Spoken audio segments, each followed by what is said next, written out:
Hi, good evening, everybody. Welcome to our May 12th Town Board meeting. If you could rise for the Pledge of Allegiance. I pledge allegiance to the flag of the United States of America and to the republic for which it stands, one nation, under God, indivisible, with liberty and justice for all.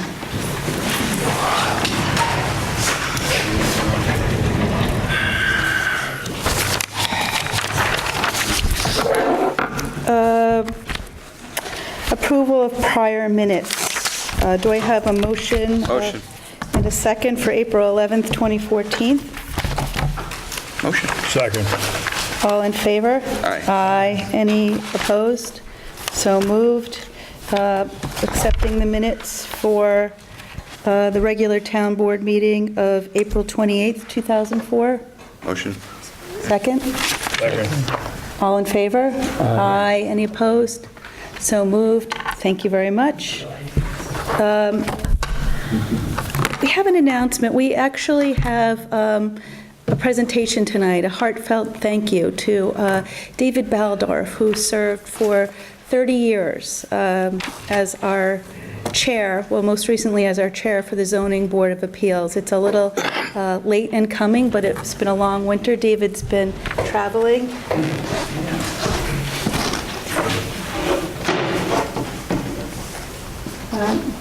David, thank you. Yeah, thank you so much for coming. This is on behalf of this town board and the former town, all the town boards. I'll be just go out and say, and it's on behalf of a grateful community. The Rhinebeck Town Board extends its sincere gratitude to you for your dedicated and thoughtful service to the town as the chair to the Zoning Board of Appeals for 30 years, and that ended last year. So thank you so much. Thank you so much.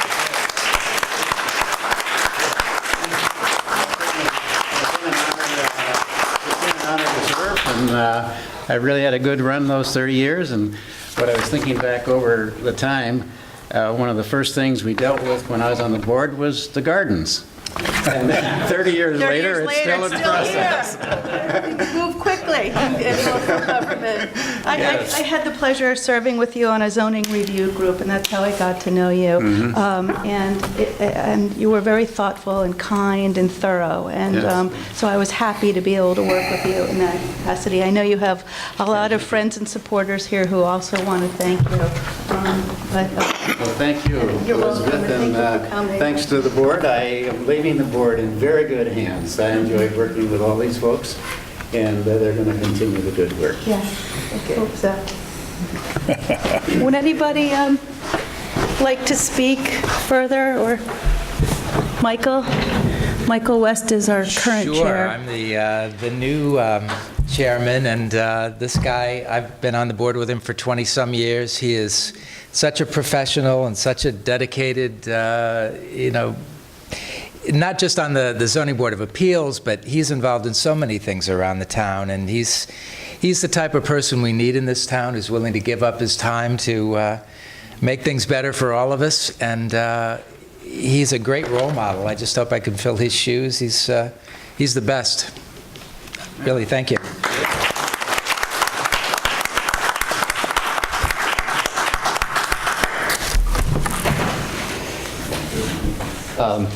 I'm Scott Bergen. I'm the vice chair. I've taken Michael's spot now that he's taken David's. And I want to voice the same thing that Michael said, and that is David is a great example of what a good citizen should be, what a trusted servant of the people should be.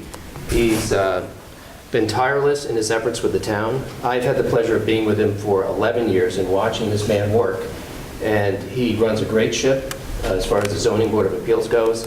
I know he was involved in the comprehensive review of the zoning and many other things. And it's not the easiest thing to run the Zoning Board of Appeals, but he did it with respect to the applicants and with grace. Because a lot of times when people come to the zoning board, they're not happy. They've been denied something. And David always was respectful to the folks, let them say their piece, and just was a wonderful example of, how a board should be run and, what a public servant should be. I'm going to miss his experience, his knowledge of the law, and mostly, I'm going to miss you and your friendship. Although you're going to be around, right? I'll be around. He's going to come back to heckle. So anyway, I wish you the best in all you do, and thanks for everything. Thank you.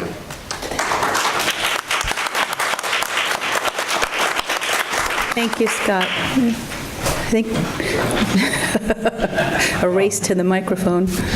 I've had the pleasure of working with Dave on a number of different projects. The Planning Board and the ZBA work very closely together. They have to. The ZBA actually makes the zoning law work for the people, the individuals in the community. Zoning laws are written for general classes, general groups. The ZBA makes it work for individuals, and no one did it better than Dave Baldoff. I worked with him on a zoning review committee. I worked with him with Burger Hill. Every time working with Dave has been nothing but a thrill and a joy. He's one of the kindest, nicest, most generous people I've ever known in my life. I miss him on the ZBA. Michael's a good stand-in for him, but we all miss Dave, and the community would not be what it is today without Dave Baldoff. We are eternally grateful to him, and I thank you.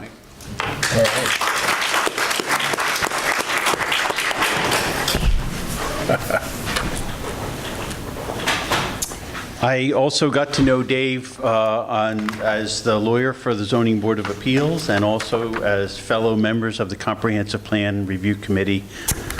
I want to echo what everybody else has said. It's so heartwarming in a way to know that so many people recognize the same qualities. Beyond all the things that Dave did for the community, the biggest impression that he always made on me was the quiet competence, dignity, and respect that he brought to everything that he did. We were, as Scott said, the ZBA is not always a happy place. The zoning law and comprehensive plan review wasn't always a happy place. Dave always treated everyone with respect and dignity, and at a time in our society when those qualities seem to be sometimes in short supply, it was really wonderful to see, and he was a wonderful face for the government of Rhinebeck. Dave, thank you for all of that.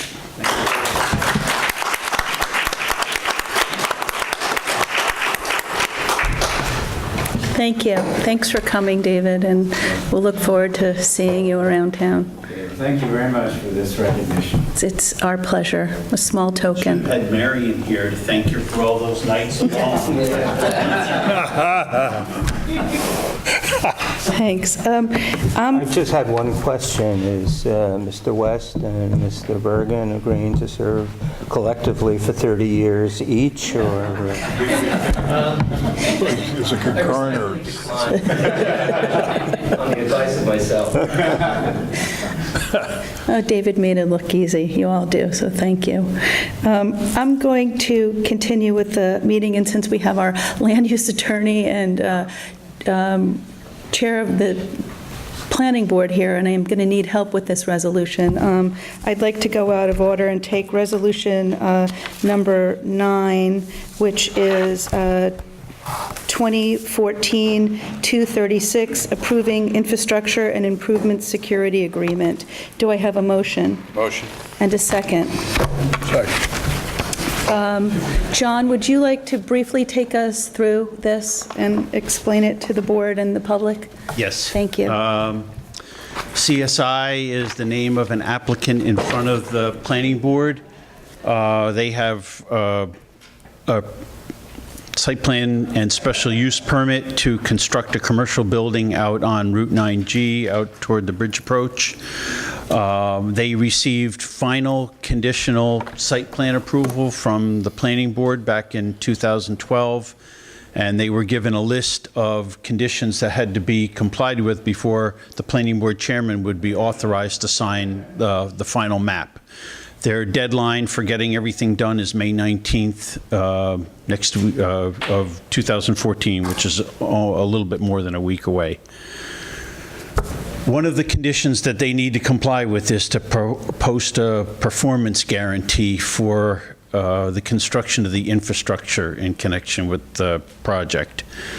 And the approval that the planning board issued requires that to be posted prior to the time that the chairman signs the map.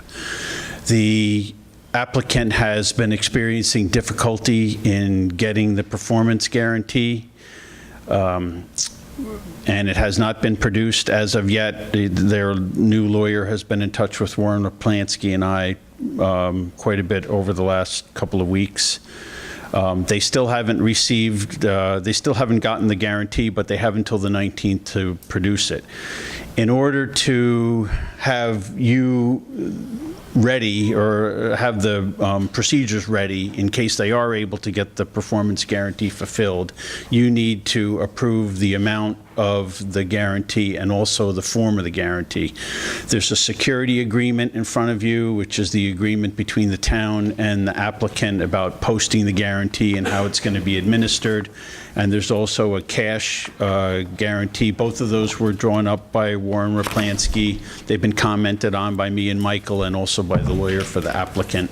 They're in final form in front of you today. The idea is that you would approve these this evening. They'll be in place, and if the applicant is able between now and May 19th to comply with what's required and post the guarantee in accordance with the requirements, then and also comply with the other conditions, which I believe they still have yet to comply with, submitting their final maps, et cetera. But they'll technically then it would be in position for the planning board chairman to sign the final map on the 19th. Thank you. Just some clarification. It's a time deadline issue. We don't meet again before the planning board does, and that is this applicant's last chance to submit everything. They've had every extension they can. So what we're asking tonight is for the town board to allow me to sign this if the money and other requirements are met before the planning board's meeting next Monday. And I think we have a deadline of 4 p.m. next Monday. 4 p.m. on the Friday before, I think. Is it the Friday before?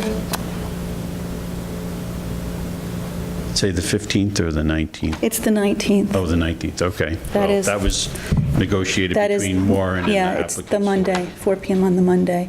So is there any further discussion or any questions? Yeah, John, I don't know if it's too late to change any of the wording, but paragraph 5 says that if the obligor fails to complete said improvements within the designated 3-year period, the town board, with the approval of the planning board, may extend the time performance.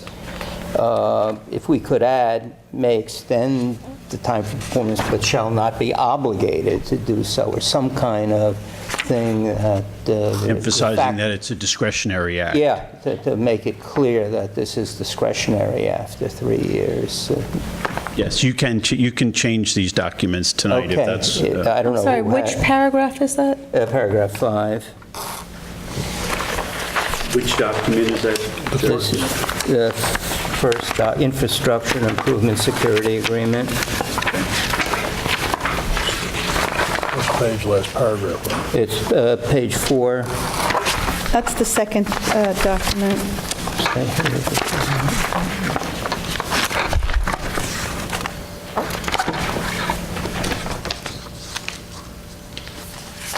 Town board with the approval of town may extend time performance.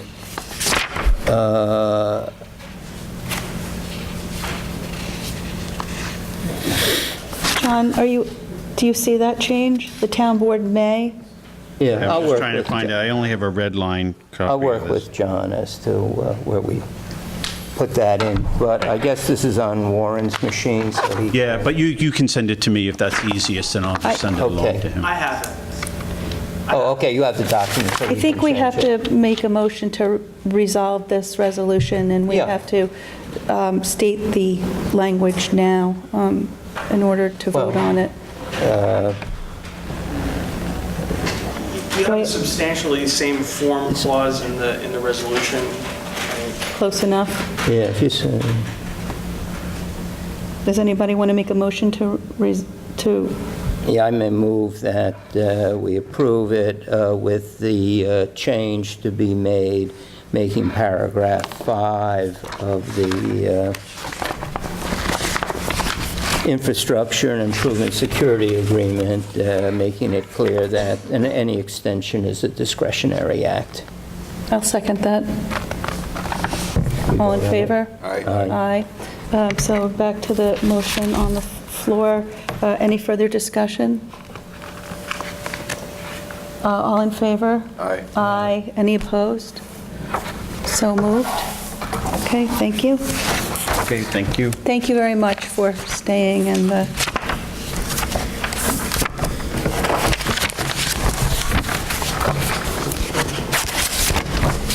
one quick piece of business, and then we have a presentation. May 26th is Memorial Day. That's our regularly scheduled evening for town board meetings. The 27th is when we moved it to. That is Grievance Day, so we don't have use of the town hall. Town hall is not available to us that week with Garden Club, Court, and another applicant. And the following week, we have Legion, ZBA, and Court. So unless, and then it's followed by our town board meeting.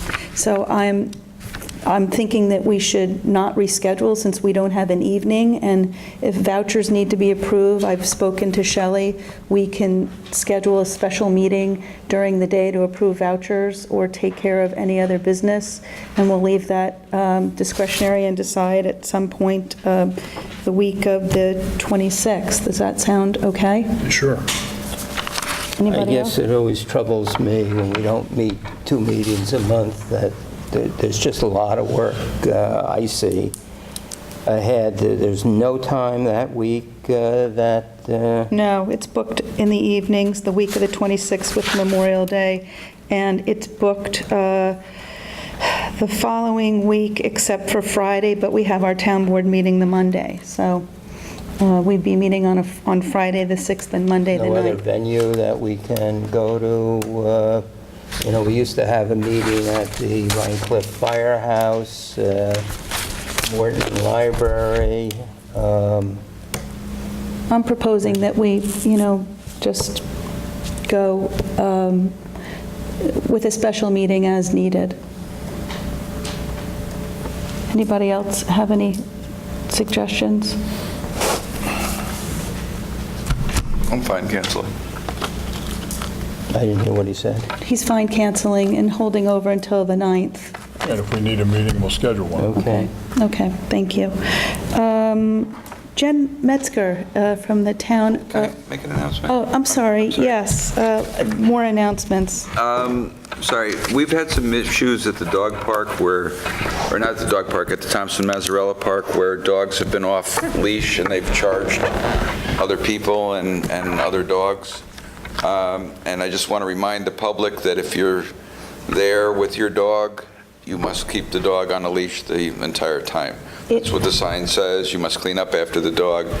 If this continues, then the town board will probably have to take other action. The dogs have to be on their leash in the park? It's Yes. not a run-free? Oh. At Thompson Mazzarella Park. Oh, I'm sorry, I thought you were talking about the Yeah, dog no. park. Okay, yes, I missed that. Thank you. I have, we'll come back to committee reports and liaison reports, and I have an update for some insurance stuff, unless anybody has other announcements. Open Book is happening today, tomorrow. Is it Friday and Saturday? It's posted on our website, and then Grievance Day, as I just announced, will be on the 27th. So if anybody wants to come in and see the assessors before Grievance Day, please do. Elizabeth, let me make an announcement for the Affordable Housing, Open Space and Affordable Housing Committee. We do need members to serve on that committee. I believe it's a very good committee, and there will be, for the first time, real funds available, assuming a resolution that we pass tonight. So if anybody out there in the audience or at home is interested in affordable housing and trying to shape a program for Rhinebeck for affordable housing, which was one of the important goals of our comprehensive plan and in our zoning law, please let our town clerk know if you're willing to volunteer and work on this important committee. Thanks, Joe. I found an application in the files from late last fall, early in the winter, November. I'm going to pass it on to you. It's someone who has a background in planning and housing development. How many people are on the committee? Or what does your resolution or your charter allow? Is it a 9-person committee? I don't know, but we're not anywhere near 9. Okay, so you need some more people. Okay. I'm now going to introduce Jen Metzger of Citizens for Local Power. I was going to say something else for a minute, and I knew it wasn't correct, also from the town of Rosendale. Thanks for coming back. Come on up. Come on up, both of you. If you wouldn't mind just stating your name for... Sure. Jen Metzger, town, this isn't on, I don't think, but you all can hear. Jen Metzger from Citizens for Local Power. And I'm Dawn Miola, also from Citizens for Local Power. And thanks so much for having us back this month. We just want to speak with you for a few minutes about a bill before the state legislature that will enable community choice aggregation in New York State. And we hope that the board will consider providing a letter of support for that bill. As the supervisor mentioned, I'm on the town board in Rosendale, and we this week are going to be passing a resolution to support the bill. The bill was introduced by Assembly Member Kevin Cahill. Among its co-sponsors are your Assembly Member Dee Dee Barrett. Kevin's our assembly person, yes. Oh, Kevin's yours too. Oh, that's right. Okay. Dee Dee Barrett must be all next. around us. Yes, all around you. Okay, all right. Well, okay. And in the Senate, it's Senator Kevin Parker. But I just want to, before I explain what it is, give a little context for community choice aggregation.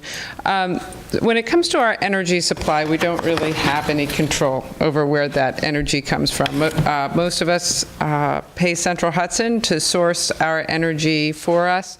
Many people are also signing up with ESCOs, energy supply companies, who play that role for us as well, sourcing that power. Much of that electricity comes from fossil fuels and increasingly from natural gas. And we've all seen the, and fresh in our minds are the economic consequences of that. There's a lot of volatility in natural gas prices as we experienced this past winter, and again, we will again this summer because it's supposed to be a very hot summer. And of course, then there are environmental costs as well to fossil fuels. We know that to effectively address both our economic vulnerability to heavy reliance on fossil fuels and also environmental vulnerability, we need to diversify our energy portfolio and rely more on renewable sources of power and reduce our demand for energy. But the problem is at the local level, we don't have all the tools that we need to do that. And community choice aggregation is a really has proven an effective tool in other parts of the country for helping local communities gain greater control over energy decision making. Basically, what community choice aggregation is a municipality or a group of municipalities can aggregate the load, the energy load of ratepayers within their boundaries and negotiate contracts with energy suppliers. Often it's not mandatory. This is a choice model, so people can choose not to be in a CCA, to stick with the utility or an ESCO if they choose. But in other places in the country, it's there's community choice aggregation in 6 states. It's been around for 20 years. And most people stay with a CCA because of the benefits they provide. They are able to provide power at lower cost, or at least competitively with the utility, and they are able to diversify that power and have a more diverse portfolio, a portfolio with more renewable power. They're able to do this because they are leveraging a much larger load than any of us can individually, and get benefits that way. They also aren't looking to make a profit for their shareholders, so they can charge less. CCAs, in turn, are investing locally in their economies, in their energy economies. In California, they are investing directly in local generation, increasing jobs and decreasing energy costs. In Massachusetts, they oversee, Massachusetts had the first CCA law in 1997, and they oversee energy efficiency programs, and again, increasing local employment opportunities while lowering energy costs. So this would be an exciting and very valuable tool in New York State. It's sort of all the state, it actually really makes sense in New York because we have municipal home rule here, but we don't have the tools to really live municipal home rule in the energy realm. So basically, this enabling legislation will allow municipalities to explore and choose CCAs if they would like. Let's see. That's about. I was just going to say over 1,000 municipalities are already using this tool very successfully. And I told Jen I would be kind of more of a visual aid. My pants representing microgrids, and my top, the possible blackouts which I would wish to avoid through greater resilience.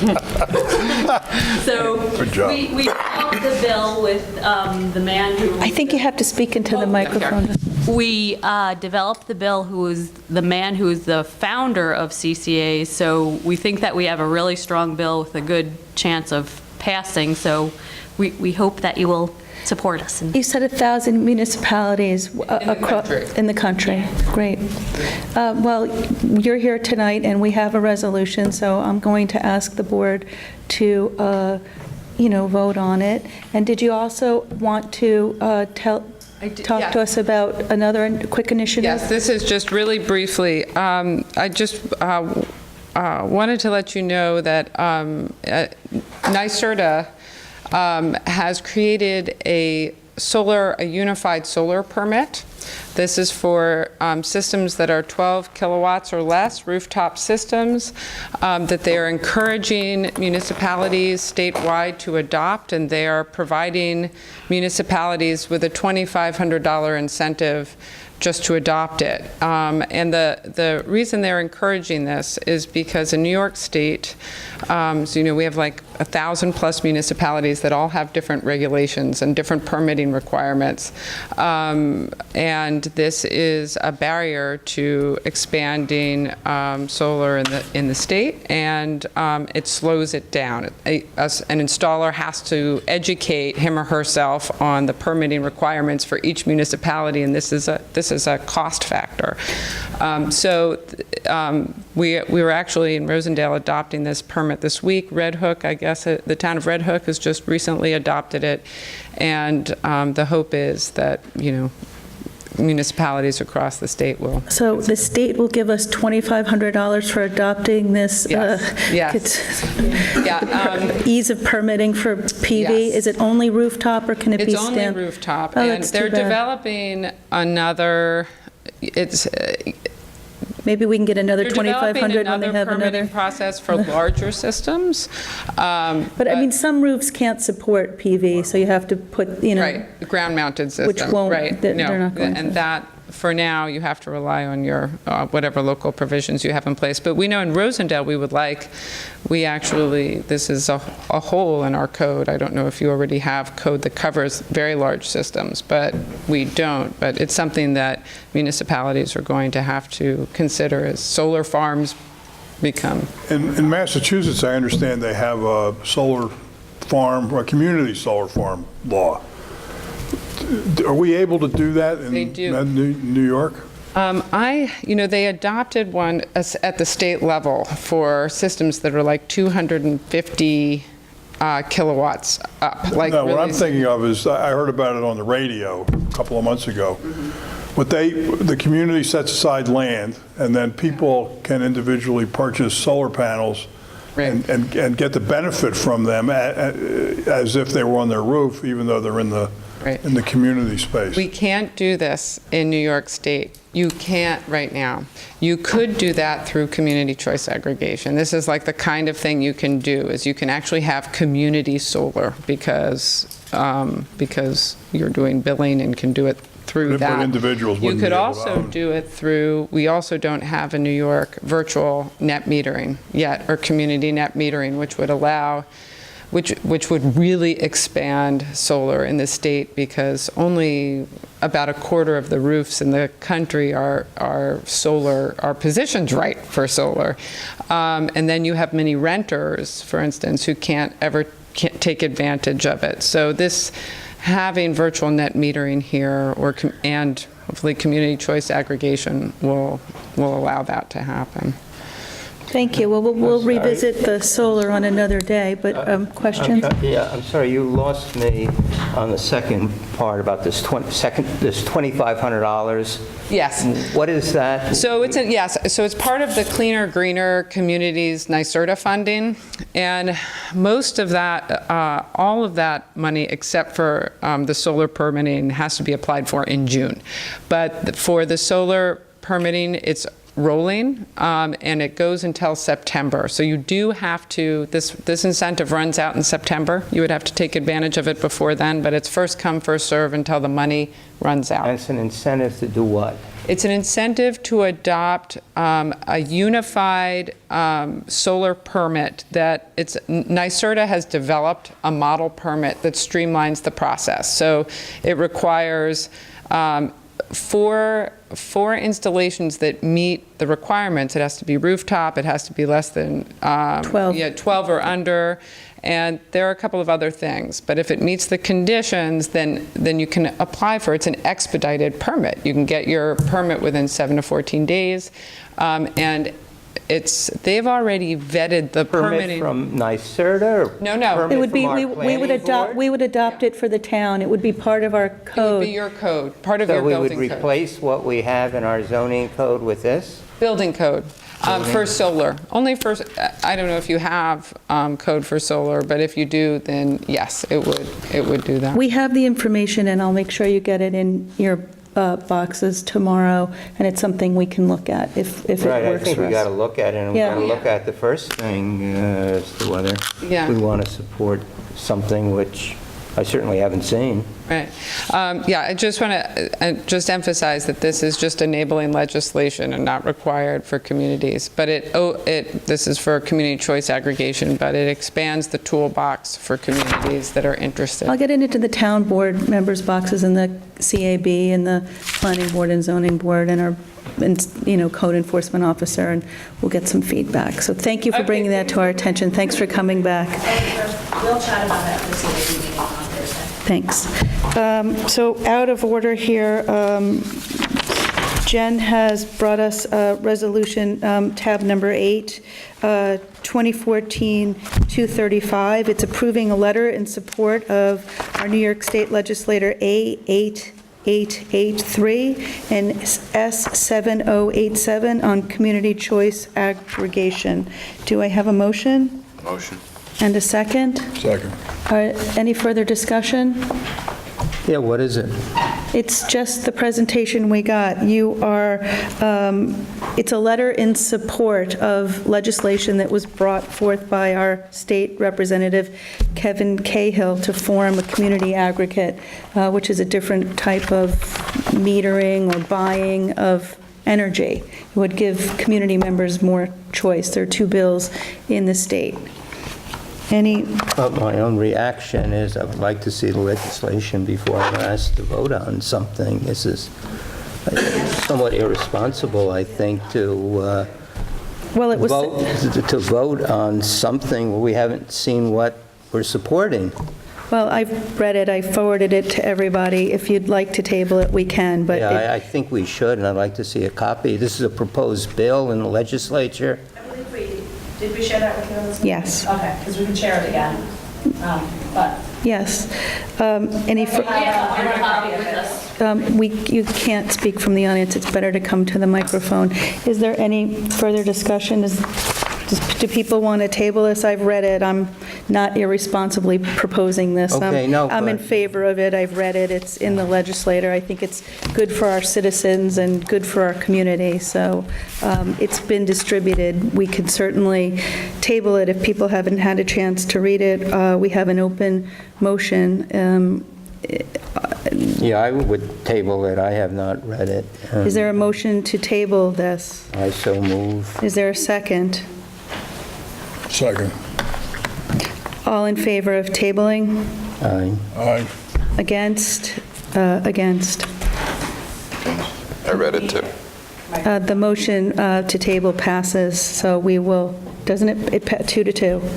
It fails. Oh, it fails. Oh, well, thank you. The motion to table fails, so the motion before us now is to vote on the resolution for community choice aggregate. All in, No, I voted with you. yes, No, it, Vote again. As to now you're voting to, Pass it. because Pass it. it's 2-2. So, all in favor? Aye. Aye. Against? aye. It does not pass, so we will bring it up again at the next meeting when the town board members have had a chance to review it. John, could you just make a note to reintroduce this at the next meeting? So I think the intention here is good. I'd like to give the board members a chance to study it further. And I certainly support it. I think it's healthy for our constituents who are buying electricity through. Did you have another comment? just that. If you could approach, yeah. I just wanted to mention that the assembly session ends next month, so it is timely. When does the assembly session end? Toward the end of June. All right, we have a meeting, unless we have a special meeting, we do have another meeting on June 9th, so it would be on that agenda, and since Kevin's our representative, we would be able to get it to him quickly. Okay, great. So thank you so Thank much you. for coming Do we back. have copies of the It's all proposed here. legislation? Yes. Yes, it's all here. It's here in your box. The actual law? The actual law, yes. We have hard copies with Yeah, it would help. Why don't you give it to, it's actually in your book, but, John, did you include it in the book? No, it's not in the book. It's not, Okay. Okay, thank you. We'll go, thanks for coming, Jen. Thanks. Committee reports, liaison reports for the public. I'd just like to state that Councilperson Elaine Fernandez had an unforeseen personal family emergency, so she was unable to attend. We have a couple of things that she was going to bring us through that we might table, but we'll deal with those when we come to them. Any committee reports or liaison reports from anybody? Alan, what's happening with our tech? Well, I just spoke to Mr. Jeffries this afternoon. The equipment's on order. It should all be here by the end of the month, and we should go into the first installations on first week of June. First week of June? Okay, great. And I know Municity's ticking along. Right. Paula went to the big meeting in Hyde Park, and we don't need to send our employees and our enforcement officers or our clerks, because they will be coming here to train us. The other question was how many... Tablets. They want us to order 4 tablets, and I don't think we need 4. You didn't think we needed them. I walked around Town Hall this afternoon, and I think 2 will be adequate. I asked the representative from Verizon whether we'd still get the same price if we decided we needed a 3rd one later, and he hasn't responded yet, but I think 2 is the right Well, we'd number. be paying an extra monthly charge on 2 tablets, so I think if we have a building inspector, code enforcement officer, and if an assessor goes out once in a while, we can certainly share. And they don't need the tablets to work inside of Town Hall. so. Right, they can, just for a field. I think that's a good catch, so thank you. Alan, do you think it's worthwhile to check with our code enforcement officer as to whether they think they need it? I know building inspector probably needs it, but I don't know if a code enforcement officer is. Well, the assessors said they would use it occasionally. okay. So, I mean, having one, Okay, for having the a spare assessors. is not a bad idea. Great. And the money we're saving basically is $40 a month each for the data plan. $1,000 a year. Yeah. So, Any other committee or liaison reports? the historical committee's having a reenactment of the dedication of the post office on Saturday at 4 o'clock. There will be a person impersonating FDR and reading his speech, and I'm going to be going as the Prince of Denmark, Are you, who was there 75 years ago. what are you going to wear? I'm not sure yet, but my wife will be the princess. That's wonderful. I thought it was Hamlet, the prince of. Well, yeah. Way before the post office. Turns out he yeah. was an admiral in the Danish Navy, so I have to find an admiral's uniform somewhere. Anyway, that's it. Okay, anybody else? Rec is ramping up for the summer. They had the registration this weekend. Yep. The online is all set to go. The hiring notices are out, or the letters of confirmation, so we're going. Great. Bring it on, summer. Joe, anything? No. Okay. On to business, tab number 1, Resolution 2014-228, approving our preliminary accounts payable abstracts 5, vouchers 501 through 591, 61 checks totaling $70,146.78. Do I have a motion? Motion. Second. Any discussion? All in favor? Aye. Any opposed? So moved. Resolution 2014-229 for our capital projects abstracts. May I have a motion? Motion. And a second? Second. Any discussion? All in favor? Aye. Aye. Any opposed? So moved. Resolution 2014-230, appointment to the Open Space Affordable Housing Committee. Dodd Crane, a former town board member, has come forth and has asked or told us he's willing to serve. May I have a motion? Motion. And a second. Any discussion? All in favor? Aye. Aye. Any opposed? So moved. Thank you very much, Dodd. So there's one, Joe. Resolution 2014-231, establishing a trust fund, releasing units at the Garden, and allocating funds related to workforce housing. Do I have a motion? Motion. And a second? Second. Any discussion? We had tabled this from our last meeting.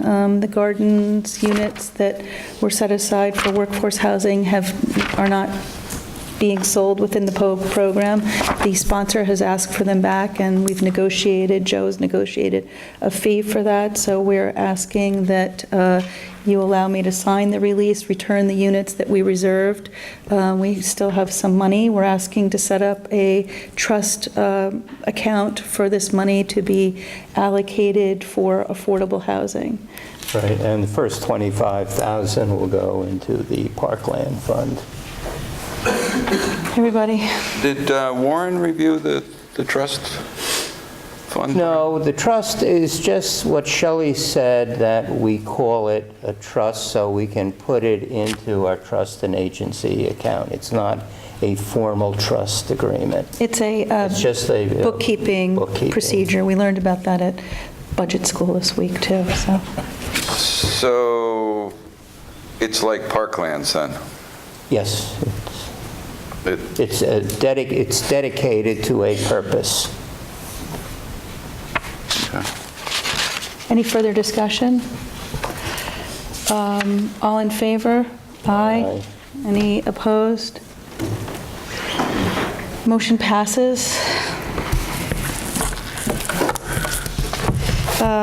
Resolution 2014-232, approving town hall use for the blood drive. May I have a motion? Motion. And a second? Second. Any discussion? What blood types? Never mind. Well, we're taking all, any. We're not discriminating. I can't, well, you do actually. Some people can't. I had ehrlichiosis, so I can't, they won't take it. They won't take my blood. Any further discussion? They won't take mine either, by the way. It's you, Joe. They won't take mine either, so. So we should all vote for it. Right, All right, so well, this speaks well of our town board. Take it all out of me. None of us can give blood. All in favor? Aye. Aye. Any opposed? So moved. Well, it's a good cause. It will be held, I'm sure we'll be making more announcements. It's in June, Friday the 6th, from 4 to 8, a blood drive here in Town Hall. So please come. Thank you. Resolution, I think we have to go into executive session, do we, to discuss this, or are we ready to hire? Unless there's an issue, I think. No issue. Resolution 2014-233, hiring the zoning administrator. There's one issue with this. May I have a motion? Motion. And a second. Second. This has we have in our budget 12 hours. I believe that it's not sufficient. Our current interim zoning administrator believes that 12 hours a week is not sufficient, and the recommended candidate is also concerned about 12 hours a week. I have put in here 20 hours a week. We have saved more than that this year by having a volunteer interim zoning administrator, and I think that we can at least use the rest of this year to use those extra times to get this person up to speed and assess at budget time to see where we are. We won't go over budget with these extra hours, and I think that they're sorely needed.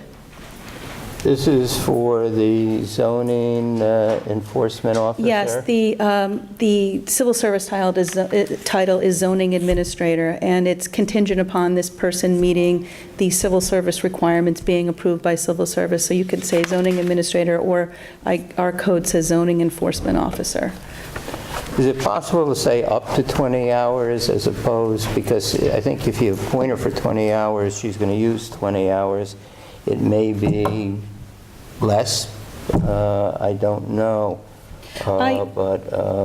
I would. I mean, I really believe we've been understaffed in this area, if Michael would like to speak to it. Another thing is that the planning board, it was a past practice, and the village does it, and most other towns do, have the zoning administrator attend planning board meetings since the ZBA meetings, since the,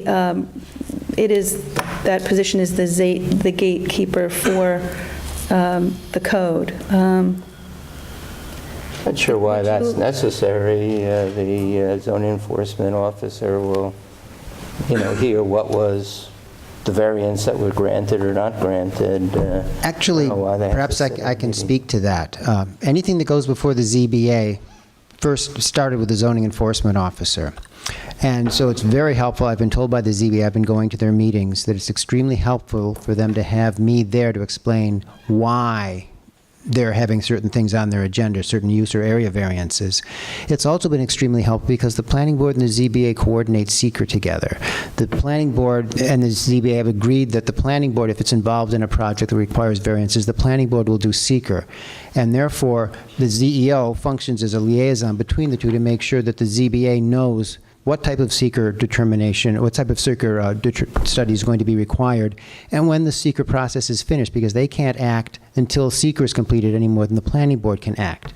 And as far as the hours are concerned, I've been putting in about 20 to 25, and if you drive around town, you'll see a lot of things aren't getting done. There are a lot of illegal signs around, which should be addressed, but just the paperwork, the effort to do that for each of those different signs takes a lot of time. And just driving around in the truck and throwing them in the back of the truck could have other certain ramifications.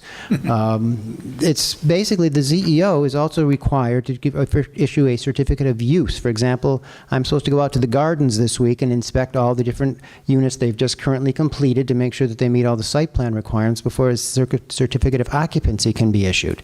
So the ZEO, under a new zoning law, does a great deal more than the ZEO used to do. And there are a lot more demands of what people would like to see happen. So I don't think 20 hours is unreasonable. I think the money is in there now. If it turns out this person is really super, and I'm sure almost anyone could do it better than I can, she may be able to do it in a shorter time than I can do it. That's something you could assess at the end of the year, but it's not going to cost you anything, and it's going to take her a while to get up to speed. She's got to do our zoning law, our wetland law, our consistency law. I mean, she has a lot of things that she is going to be responsible for knowing, because when someone asks a question, she's the one with the answer. She's the only one legally authorized to interpret and to answer those questions. And it's going to be quite a learning curve, no matter how qualified the person is. Our zoning law and our other regulations are not simple. For good reason, and I think that the intent is good, but you have to have someone able to administer them properly and enforce them properly for them to be effective. Thank you. I'm also going to just mention that I think the planning board currently has about 12 cases in front of you right now with all public, and the zoning board of review has about a dozen, all with public hearings. It seems to be a very busy time, but go ahead. I just wanted to say my concern is really with budget creep, that we're coming up to budget season. There will be an issue for this board about the tax cap and whether we stay within it. So I am concerned about adding expense. On the other hand, I understand that it is busy, it is a new person. I would just like it presented in a way that it's not written in stone, that that's a 20-hour-a-week job. If she needs more time to break in, I'm standing firm on this, and you guys can vote on it. I believe we're very understaffed, and the village hired a zoning enforcement officer for how many hours a week? I don't remember exactly. I think 16 hours a week with about a quarter of the parcels that we have, a third of the parcels. There are different issues also. There's also an issue of fairness. Very often, the only people who are having enforcement actions brought against them are people who someone has complained about them, or you just happen to see it. But we all know, for every one legal apartment in the town of Rhinebeck, there are God knows how many that would have been put in illegally, and no one knows about them until the appraisers come to us because the person wants to sell the house and wonders why our assessor shows a single-family house, but the person has had ads out for 4 apartments for rent. So there's an element of fairness here right now. In the 12 hours a week, you're not going to be able to fairly administer this law. And I think that's very important. People have to feel that they're being fairly treated, that it's just not whoever comes to the top of the list first gets it, then the 12 hours are up, so someone else is going to be able to go scot-free. It becomes an important thing. We're dealing with people's properties, with their homes, probably their greatest investment, and they have to feel that they're all being treated equally and fairly. I'd also like to state that we've spent how much, writing our comprehensive plan, and this is really making sure that it's carried out correctly. So I'm standing behind this, and, we'll see what happens at budget time. We also have to, provide the right services to the town, and I wouldn't want to underserve in this area. Any further discussion? Does anybody want to make an amendment to this resolution? I'll go with the 20 hours, but hopefully it can be presented in a way that it's not locked in forever. It may be that Michael is right, that it's a 20-hour a week, but at least I feel I have a responsibility to the taxpayers also when people say that they really have to move to North Carolina because taxes are high, they can't afford it. People are grieving downstairs now, so it's a balance. It's truly a balance. Any further discussion? All in favor? Aye. Aye. Any opposed? We will be offering the job to Laura Wadowitz, who is a retired planner from the city and town of Poughkeepsie, for $26 an hour for 20 hours a week, and we'll see how it goes. It's also dependent upon her getting the approval of civil service. So thank you very much. Elizabeth, you're going to talk to her and to the next one to say they're hired and when they can start? Yes.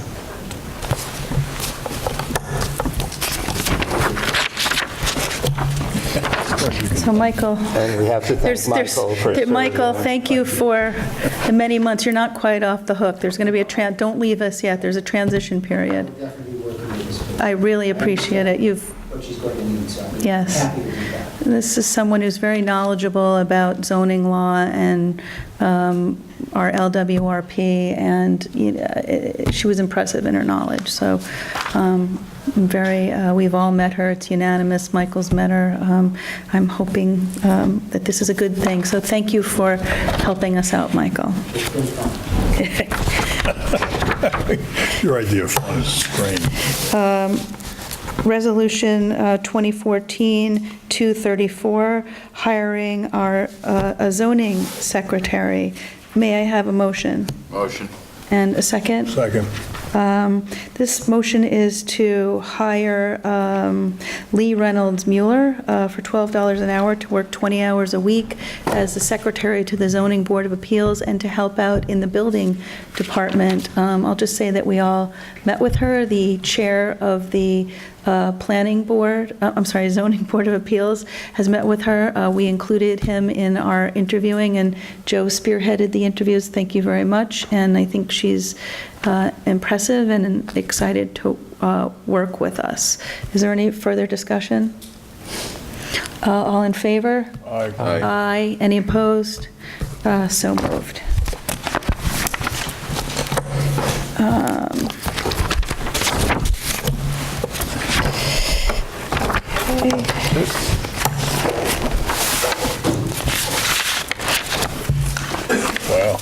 We've gone through our resolutions. We have a couple of discussion items.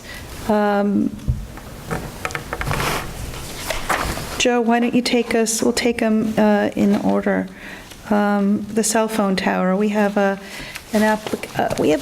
inquiry. He's appeared before us from Homeland, isn't it Homeland Cell Towers? Yeah, I think that's the name of the company. And Joe has met with him in order to proceed with the planning board for application and site review.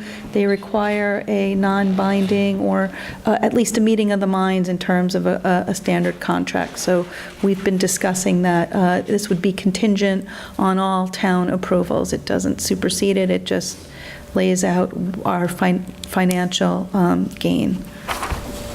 I met with the representative of the cell phone tower company just to see if we were in the same ballpark in terms of financial terms. I got some concessions from him with respect to the financial terms.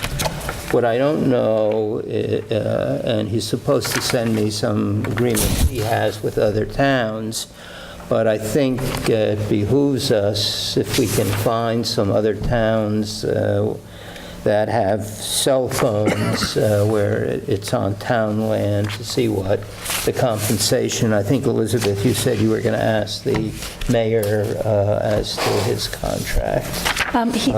Ed sent through the other contracts today, and I looked at them. There were 2 from Connecticut, or yesterday. He did send a couple. I'll send out an email to the Association of Supervisors. And, okay, that would be good, and if we can ask the village. They initially proposed a 55-year contract with a 3% annual escalation and monthly rent of $1,200. Now they are up to the greater of $1,700 a month, or 20% of gross rents, but you can't really count on that. They're willing, I'm sorry, I'm reading the old proposal. The new proposal is $1,850 a month and 25% of gross rents. They're willing to cut the term down to 35 years from 55 years, still a 3% annual escalation, and they've increased the amount that they will pay us during the option period. The option period is for 36 months, so they don't hit the monthly rental till they actually build, and all they're paying is the option price to decide whether they want to put the tower there and to get all the approvals that they need from the planning board. But they would pay us $1,500 for 24 months and $1,000 for a second 12 months. And they'll pay $1,000 for the town attorney to review the lease. The thing where I'm not sure we're in the same ballpark is environmental warranties.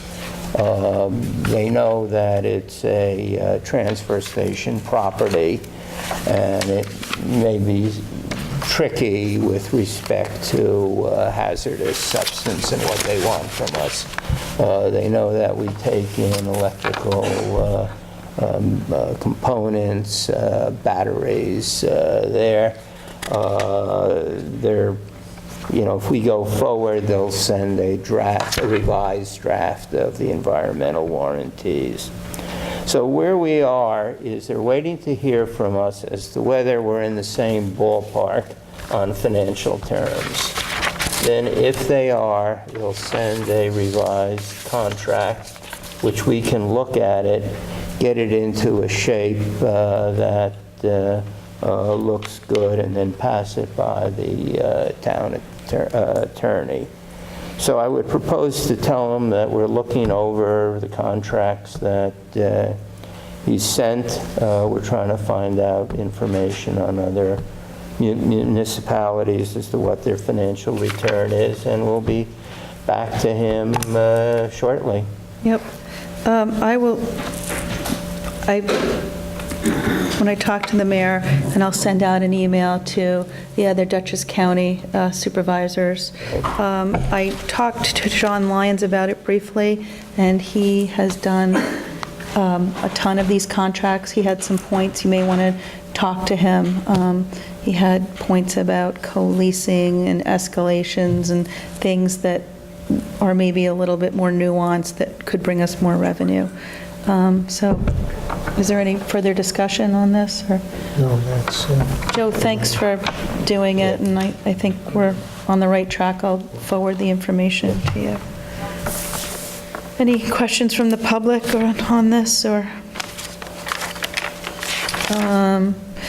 Our next discussion item is Rhinecliff Sewer and Stormwater remediation. Again, I'll just reiterate, Elaine asked that we respectfully table this. I think this is really, we don't have to close this discussion. We don't need to take action. She was sorry she couldn't be here to be involved in this. I see a couple of Rhinecliffers in the audience. I think this is really, the town board is wondering, what are we thinking? I'll just let you and the public know that I have been doing some, due diligence with the Department of Health and the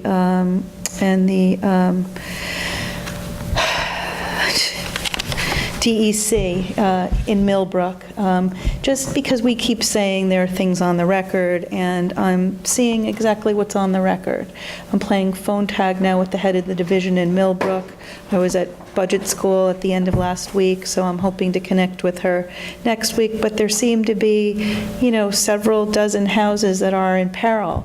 I think the public's been pretty vocal about not wanting a centralized sewer district. I don't think that's on the table, but if there's this grant available and we can help the 30, 20, 15, however it ends up being, houses that are in trouble with some standalone units or something, I'm in favor of it. I don't know what everyone's thinking. And the other thing that I just wanted to mention for the public is, there's the septic issue and the stormwater issue. Kathy Kinsella wasn't able to come tonight either, but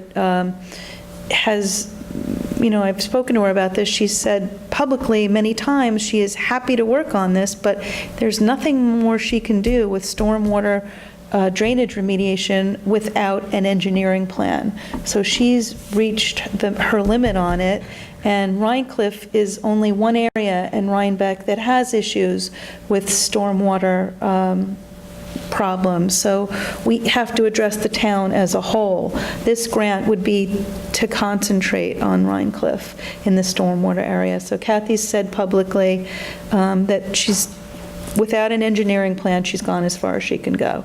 And I'm saying, I believe without additional funding, we've done quite a bit in Rhinecliff. There are other areas in the town that we have to look at. So that's all I have to say. I'm interested in the idea of a grant for helping the houses that may be in trouble.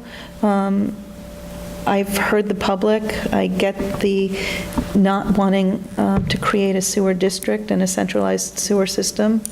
I don't know what everyone else is thinking. I think, Elaine would like to be involved in this discussion. We could certainly bring it up again. I don't know where Victor is in the grant application, and we can certainly ask, Kathy Duquette or Nancy Clark to come and speak about any, out-of-the-box solutions they may know for helping a handful of houses, not a district. Well, what concerns me is just running up costs if we're not going to do anything. Running up costs? Because we're paying Victor $4,000 already. He gets another either 7 or something, and then Kathy Duquette gets something. So if the project is not going to go forward, there's just no sense of running up cost. As far as I'm concerned, I don't think, like you, the sewage plant makes sense, and I don't think we can address the sewage.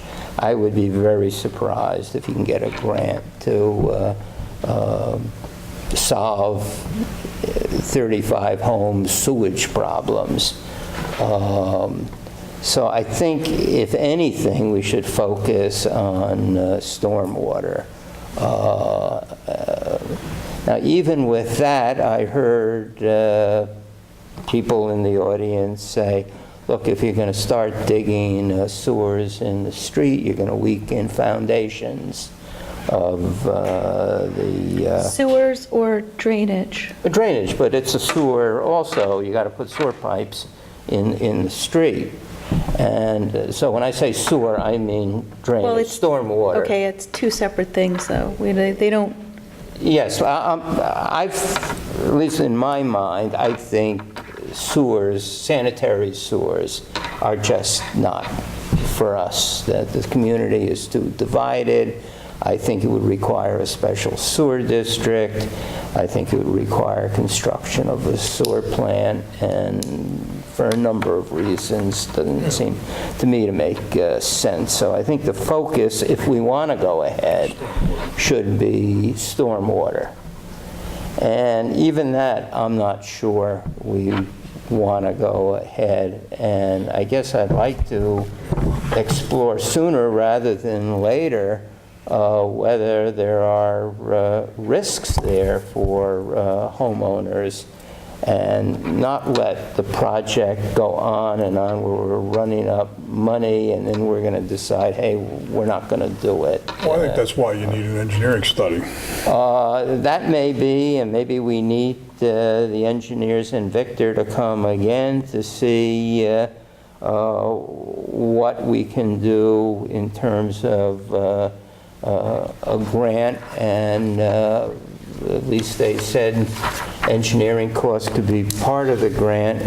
Maybe the way we proceed is to not keep funding this, but let them do what they can in terms of seeing if they can get into the second round, and then working from existing stuff without running up a big bill for the town for engineering. But, you know, I think maybe a meeting with Victor and, Nancy Clark, would be useful sooner rather than later.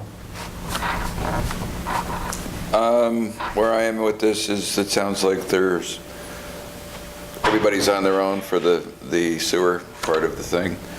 As far as the water goes, it sounds to me like it's mostly groundwater, and it's something you have to go up into Creed's property or somebody's property to deal with, rather than after the fact catching it after it's run through everybody's house. And I don't know how you would even go about that. Well, that's why you have to have an engineering study. Well, yeah, but... You sound like a broken record, but, you know, none of us really understand the topography and the geology and all the rest of that stuff. Yeah, I'm not saying we shouldn't do it. I'm just saying, if we're going to do something that says, okay, you can have a stream through your house, and then we're going to put a pipe in the road to catch your stream and run it into the river, that doesn't seem to make a lot of sense to me. Well, then nobody has sense would propose it. Well, that's kind of what's kind of been on the table as far as I could tell. So. Well, okay. I don't know. And I think when Erdman presented to us 2 years ago about stormwater, they were talking about, you know, mapping out up there and starting further up. I think what we're talking about is, do we want to proceed? Elaine has asked us to consider.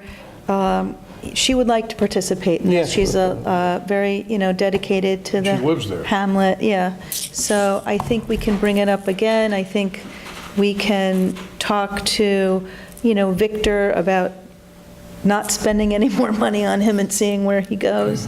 You know, if we don't have a clear vision, we shouldn't spend our money, and we should see where we are on an engineering, at least getting a grant for an engineering study.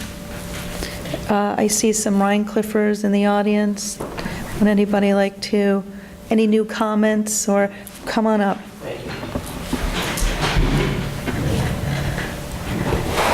Drinks bottled water here. Hi, my name's John D. Noter. I'm at 55 Grinnell. I've been here about 13 years. In my younger days, I was in construction and dug out foundations and so forth. And this is my second house from the 1800s period, late 1800s period. And I see my neighbors complain and complain and complain. I have part of my foundation dug out. There's not one drop of mortar. It's just a pile of stones in the ground. It's just pointed in the basement a little bit. So these issues are issues that are redundant to cheaply constructed houses from the 1800s period. They're always going to leak. You got to put some pumps, or you got to cure them. You got to dig them out. You got to properly, you know, waterproof the foundation. A lot of these houses, if you notice, are below the street. They're sitting in a hole. It doesn't even have to be the rain from coming down the hill. Whatever falls on the man's property sits in his yard. Is that the town's responsibility to put a sewer in somebody's backyard, bring that water out under the street and dispose of it? I'm curious about that. Because a lot of houses are trapped between, a hill, a road, and they're below grade. They bought the houses like that. They bought them cheap. They were cheaply constructed, or the issues have been there for hundreds of years. And is it really the town's responsibility to cure that? That's my question. Because everybody wants their thing fixed at somebody else's expense. There's another issue which is outright criminal, and it happened in a neighborhood I lived in, where people put their sewage directly into the storm drain. This is criminal. And what they did in my other neighborhood is they put a bladder plastic pipe through the storm drain, and they inflate it, and it relines the old pipes. 4 houses at the end of the block flooded. Obviously, the contractors, when they built the house, they made no attempt to put in a sewer system, because the sewer system would have to be pumped up to the street. So the cheap fix was to put it in the storm drain, which was down where it was convenient. So if we're really, really concerned, I think everybody's on their own. I have 4 or 5 immediate neighbors, and they've all had work done on their septic. One gentleman dug a pit you wouldn't believe and lined it and went to great expense. People need to be held responsible for their own sewer systems. And perhaps if it does become a real problem, we need to do dye tests. And people need to be served documents. They need to cure it in a year. If somebody's doing something wrong, they need to be served papers. It needs to be cured. If it's not cured in another town, you could lose your C of O and be asked to get out of the building. Now, I don't want to put hardship on anybody, but a lot of these people screaming for all of this to be done, they know that the problem is their problem, and they should take care of it. And I don't mean to make anybody a criminal. I don't mean to put anybody out of their house, but it is handled differently in other cities and towns. It is put on the homeowner. Thank you. Yeah, I just also want to state, people aren't screaming. It's a potential grant that we could get, so we're deciding. I think it's a Trojan horse. Okay, thank you. Federal money, you have to comply to all sorts of things, and they will follow up on it. Thank you. I'm Wendell Smith. I live on James Street in Rhinecliff, and I will echo what I just heard here. However, I want to say the couple of things. First of all, I said this at the last meeting. My septic went bad, so I hired somebody to come in and fix it, and they fixed it proper. So you put your money into it. We know there are 1 or 2 people that own an awful lot of real estate in that one patch, and all their real estate's in trouble because they bought cheap stuff, and we know what it is, and they're looking for you to fix it, and that's wrong. That is wrong. If they're speculators, and they are, then they should take care of their problems. Now, I did have water coming in my foundation because my house is 1850 and it's stone. You know what I did? I had it foamed. End of story. No more water. It's fixed. Cost me $3,000 to foam it, but I put my money where my mouth is, and I'm not rich. I'm a hurting guy. However, I'm responsible, and I don't think we should bear the weight of other people. I don't think that's proper. Now, I do know, and I have this keen sense of developing a grant creates a bigger monster, and then once you get the government involved in something, we're basically screwed. Now we're going to get the guys from whatever department that decide to tell us what to do. I think that's inappropriate, and then it's a bigger ball of wax than what is being made clear here right now. So we got to keep this transparent, we got to keep it open, and it has to be a much larger forum for this to be dealt with fairly properly so that everybody is heard, and then probably even brought, whatever you do with a vote, to bring this thing to the public so that we get a bigger idea what's happening.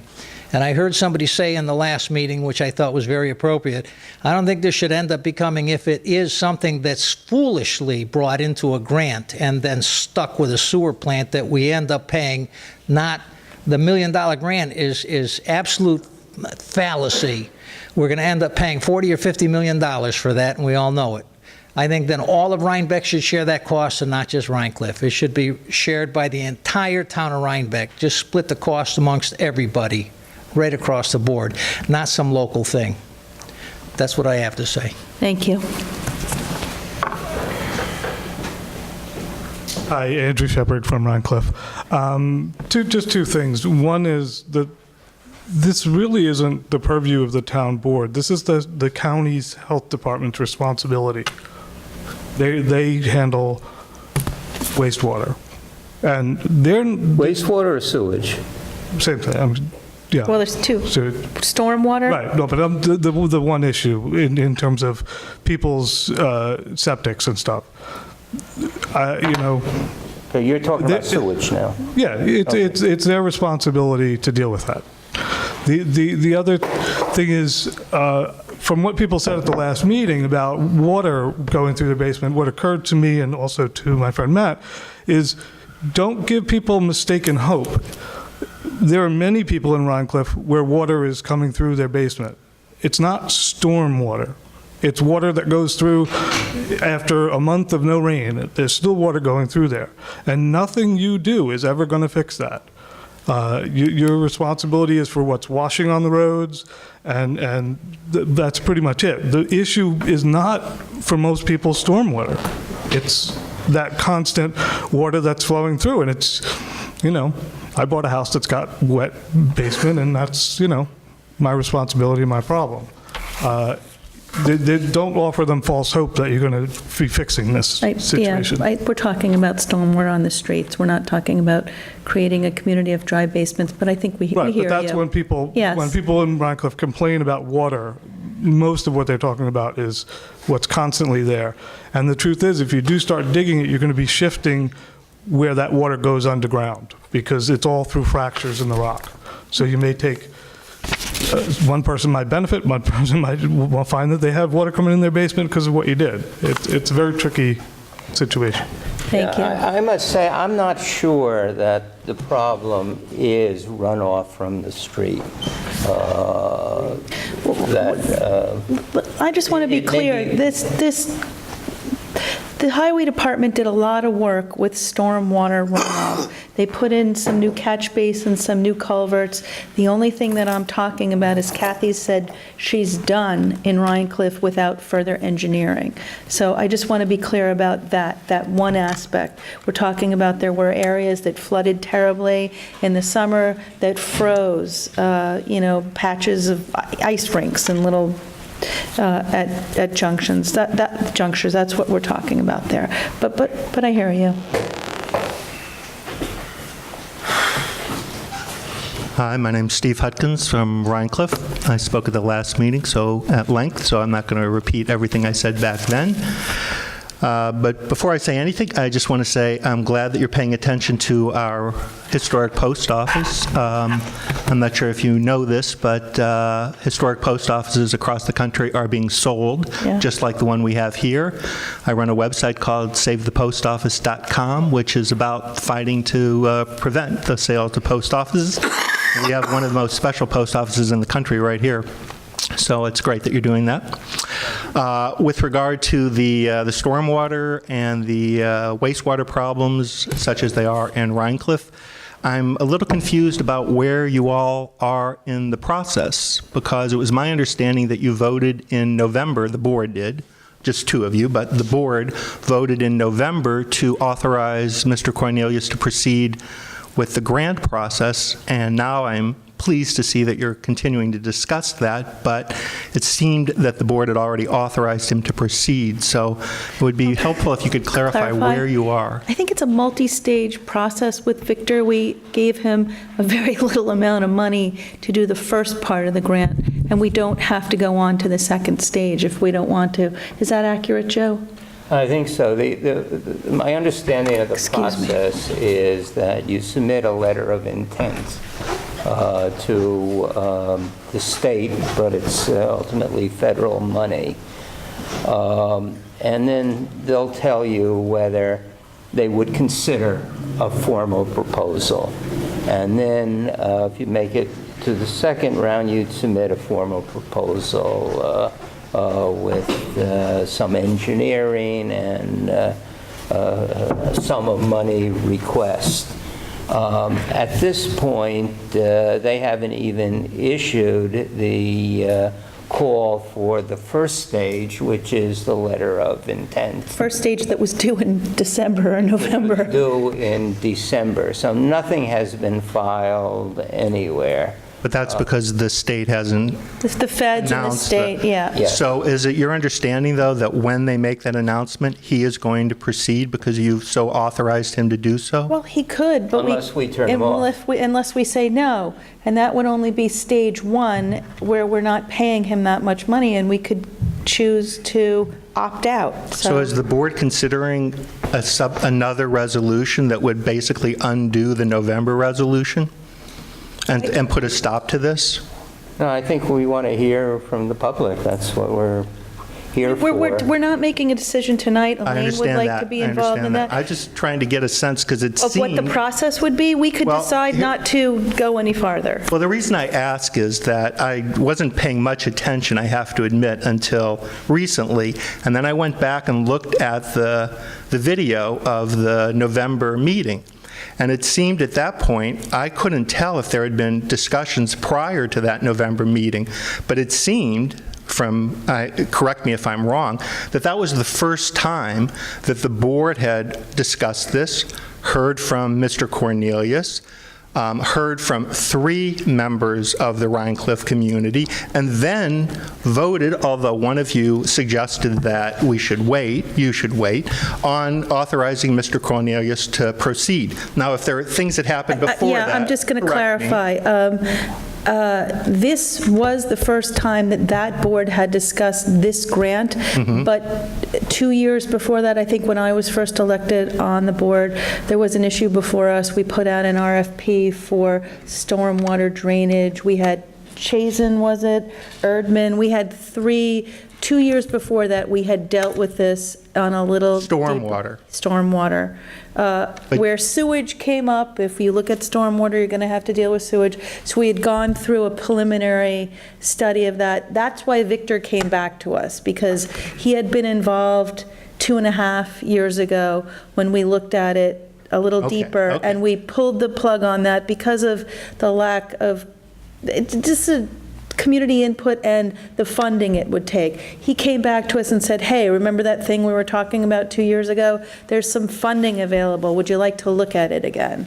So that's all fine. What I'm talking about is the fact that in November, you voted, the board voted to authorize someone to write a grant for a stormwater and wastewater system in Rhinecliff. And according to Mr. Cornelius at the last meeting, go for the biggest one that you can. He wasn't talking about... Cornelius. Mr. Cornelius said, let's go for the biggest one that we can, not some small thing like you're talking about now.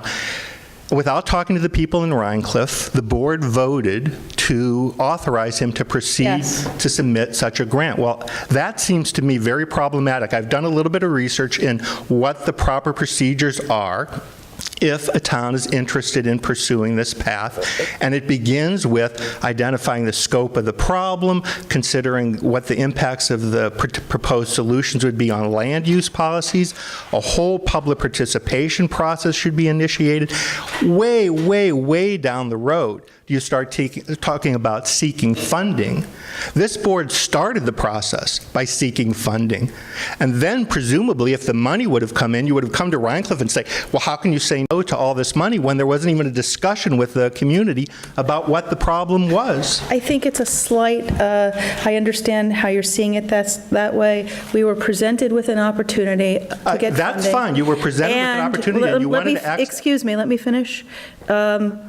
We're well aware of the procedure, and the procedure would have been... I'm not so sure that the board is well aware of the procedures, because it doesn't start with applying for a grant. There was an opportunity to pursue funding that we looked at. Is it worth it? We may decide not to do it. There doesn't seem to be any community buy-in, and unfortunately, as it was presented to us, it was a once-in-a-lifetime opportunity, a once-in-a-generation opportunity.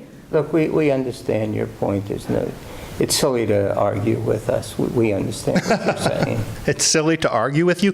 You have Rhinecliff very upset right now about the fact that the board has decided to proceed with this without talking to us about it. I think this is our third or fourth public. You call this a public meeting about Rhinecliff? Excuse me, order please. We're totally willing to hear the public. We're going to hold this over. Elaine would like to participate. We're noticing the meetings, we're inviting people, we've gone door to doors with flyers. Nothing has been decided, it's a discussion. And we're willing to discuss it as long as we need to, or table it. So I don't think you have a board here that's fighting with you. We're looking at a potential problem, seeing if we could solve it, or if we even want to address it.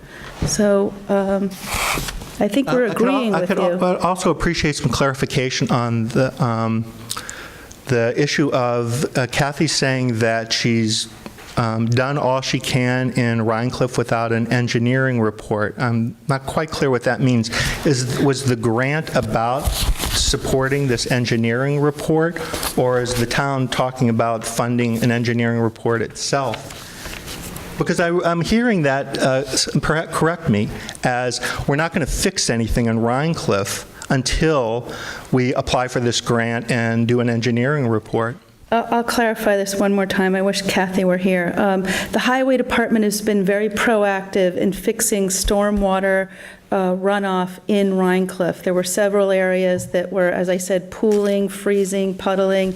Kathy and her crew very proactively put in drainage, culverts. She cannot do any more without a plan, and she stated that publicly, and I've spoken to her recently, and she's reiterated to me, and if she were here, I hope she'd get up and say this, but what she has said that without a plan, because they're not engineers, there's nothing more they can do proactively. They would need a plan to deal with any more issues in Rhinecliff. Because they don't know what. They don't know. They're not. So is the board thinking about allocating funds to develop such an engineering report, or are you talking about using this as a justification for proceeding with the grant? We had looked at it 2.5 years ago and got much the same reaction then when we were looking at putting the funds in, that no, we didn't want to do it, it would cost too much money. So when this grant came up, we opened it up again. I don't know that we have any, I don't know what we're going to do. We don't have a grand plan, so you're asking questions that you ought to ask frankly, to a fortune teller. We don't know. We haven't discussed whether we would fund an engineering study ourselves. This was one possibility. That's why we're calling it to open it. You heard, I think, what I said, that I think we ought to decide sooner rather than later.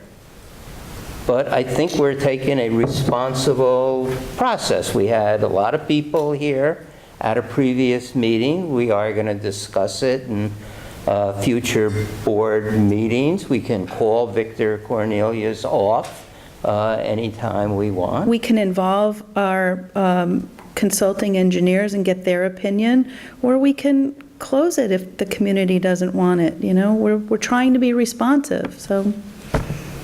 Okay.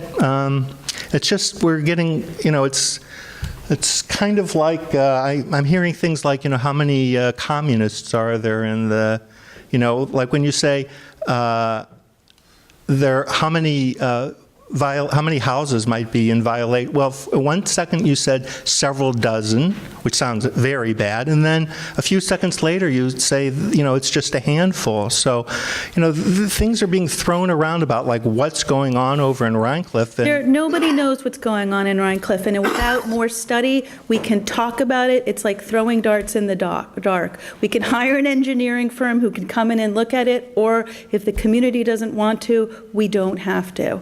I don't know how else to decide other than to discuss it in public and get input. But, I don't know. Gentlemen, any other comments? If you could approach the microphone. I'm sure I've said more than enough, so I'll Thank stop. you. Thanks. Hi, John Denoter again. An older neighbor of mine told me that not so long ago there was a survey done, Guy, and he said it was about 17 houses. This is what he instructed me, an older gentleman in the neighborhood. and some of them have already been repaired. The hotel and quite a few of them. I think maybe it's a dozen houses now, but I'm not a professional. But he said when they did that dye test years ago, it was 17 houses. A lot of them have been upgraded already. The other issue with the storm drains, I have to mention about Kathy Casella. She's done a great job. Fantastic. Fantastic job. There was a collapsed storm drain up on James Street, and a couple of years back they cleared that. That was making an issue onto several Put a people's culvert in, property. yep. And it was draining a little bit of a swamp. It wasn't even rainwater. It was just something constant. And then on Butler around the corner, there was a low spot in Butler, and that was all new. That was a new storm drain. She obtained permission from Ronald Van Etten to go to his property to discharge it over the hill. So she's done a good job. I think she should just continue what she's doing. Where there is a problem, you fix it. I don't think there's that many problems in Rhinecliff. I mean, if it rains 4 inches in 3 hours, I mean, turn on your news. Highways are flooding. Everything's flooding. Nothing handles that amount of downpour. Thank you. I think the problem's exaggerated. Okay, I'd like to move on if anybody. Bruce remembers we used to have these great meetings in Rhinecliff once a year. Was it once a year or twice a year? Twice a year. And I don't know who discontinued that, but I think it would be advisable to see if the library's available or the firehouse and have a meeting down there, have plenty of notice, and then we can hash it out. Thank you.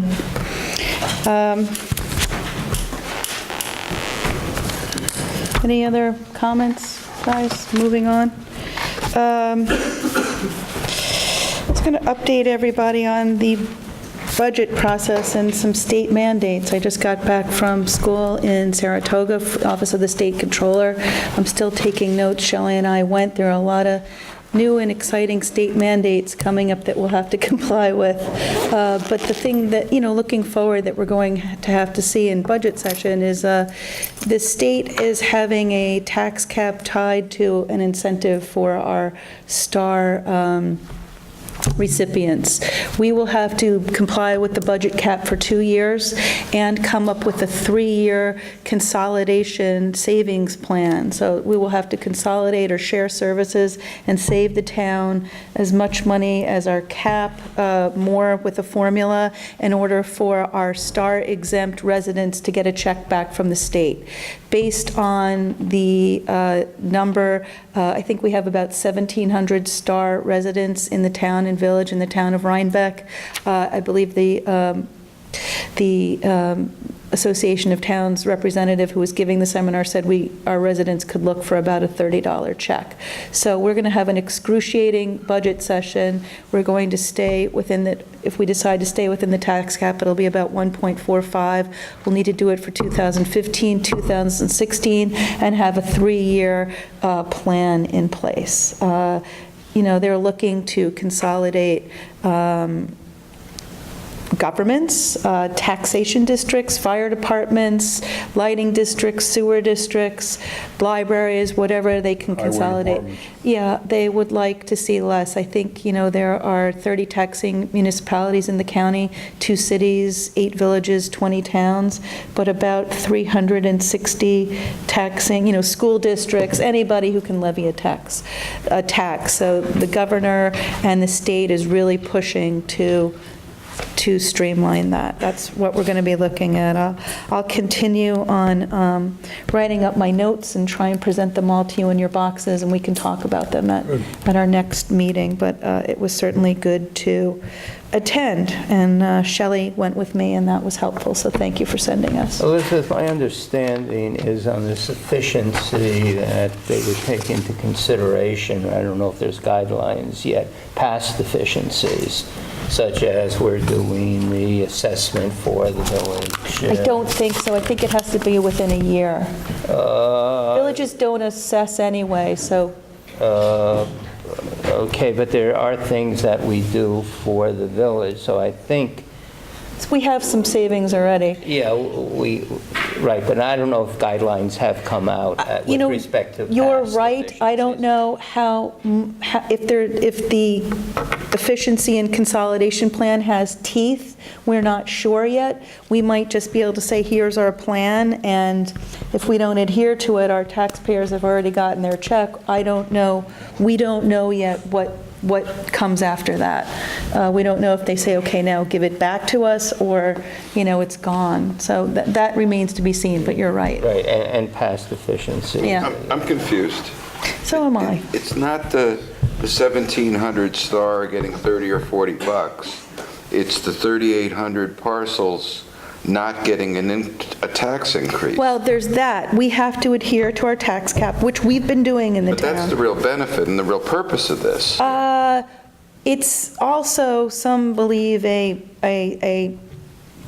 PR ploy on the state too, and a push to help consolidate taxing entities. Well, if to contain taxes, you have to consolidate and share, then that makes sense. Yes. But if you have but the purpose is to contain taxes. Yes, they're also, Bruce, yes, it's positive, but what's killing us and what we talked about as supervisors and mayors in the county is the unfunded state mandates that come along with this. It's like you're a part-time government, not only stick to your tax cap, but now come up with a plan for 3 years, write a plan, or, and jump through these other 4 hoops. It's like we're cutting your sales tax, but we're going to let you participate in this shared service grant, which is going to take you, 100 hours to write, and instead of just giving you the money and letting you spend it, we're going to make you jump through more hoops. But, you're right. It's something we have to look at for keeping it affordable. Is there a list of unfunded mandates? A list, we're compiling things. Yeah, it's all over the place. Is this the supervisors and mayors? And the Association of Towns. There's the Associations of Towns, and I forget what the other one is called for the villages. There's a, do you know what that's called? People are working on it. I mean, I could see mandates like with fire company. I know there's some of those, and I know with the school there's some of those. I haven't run into a whole lot of mandates at the local level. That's why I'm asking. I'll get some. Okay. Yeah. Well, they had, at least the county had something where we had to pay for election. They pushed that down us, and then it went away. But that wasn't a state mandate. No, but it was a county mandate. Right, It's the and that was same thing, and they weren't giving us the money for it. Motion to adjourn. More to come. We actually have there's one more thing, and then I'm sorry, we have an executive session. Oh, nice, Serta, we can table that. If you'd like to, Elaine's been working on it. She did give us notes. Is this what Elaine did? I'd rather wait. It is due soon. The only thing that, it seems to, I don't think it is liquid propane. I think it's natural gas. Is that true? Well, it could be either one. No, I don't think so. Why couldn't it be either one? Well, because liquid propane is a petroleum-based. That's what they're giving us, but that's what they're giving us the grant for. They're To go to natural gas. Yeah. So we don't have natural gas here. But Bruce is going to, at the next meeting, and hope, again, I would urge that we have a interim meeting, because the winter will come soon, and we got a lot of work on the heating, so we got to know where we're going. As soon as we have information, we can talk about it. I don't think we have anything to talk about yet. No, not today, but I've asked Bobby to get the different vendors to come in and give us a brief technical overview of their approaches. And you have someone you're working with, Alan, too? Yeah, but she's just a common sense. But you got to coordinate that through Bobby. Yeah, I think, get your common sense guy in. I mean, can we even consider an LP system here? Do we have room to bury a tank? I believe a tank You don't has. need to bury LP. I thought you did. You can, but you don't have to. What do you do with it? Put it where the oil tank is. I don't think so. Can you? You could. Excuse me. There's propane tanks above ground everywhere in the town. Okay, so. I mean, they're usually this big. You see them next to houses everywhere. you We know. have them at the sewer plants, at our 2 sewer plants. Yeah. Right, so, I mean, And I'm wondering, Bruce, as soon as Bobby has gathered it, maybe we ought to have a special meeting with the contractors, because I know Bobby Fitzpatrick is getting very nervous that he's not going to have anything installed when the winter comes. And he's dubious as to whether we're going to make it through another winter. And we ought to come up with a plan. So maybe, you know, and now we're going to wait till, what, the next meeting is? well, we don't have anything to June. talk No, about. no, what I'm yeah. saying is maybe Bruce can do it, and we have a special meeting as soon as Bruce has, and Bobby have proposals. May 27th or June 9th, right? So it's No, there's no May 27th meeting. right, but June 9th. we're skipping until June 9th. Right. You want to have a meeting in the, somewhere else on May 27th? No? I would, or a special meeting during the day. Yeah, As soon as we have But I think something to talk about with regards to Yeah, this, we'll right. schedule something. We don't have anything yet. But we have this possible NYSERDA grant, but I'm just confused. It seems to be based on natural gas. Is that true? I'll talk to Elaine and. Okay, and she'll bring us up to Straighten that out. date when she comes. 'Cause I thought propane was virtually equivalent. One is petroleum-based and one isn't, is that correct? Okay, I would like to make a motion to go into executive session to discuss the employment history of a specific person and a matter of public safety. Okay, Motion? move. Second? Second. I don't believe we will be taking any action, so we can also, we'll come back and adjourn. So thank you all very much.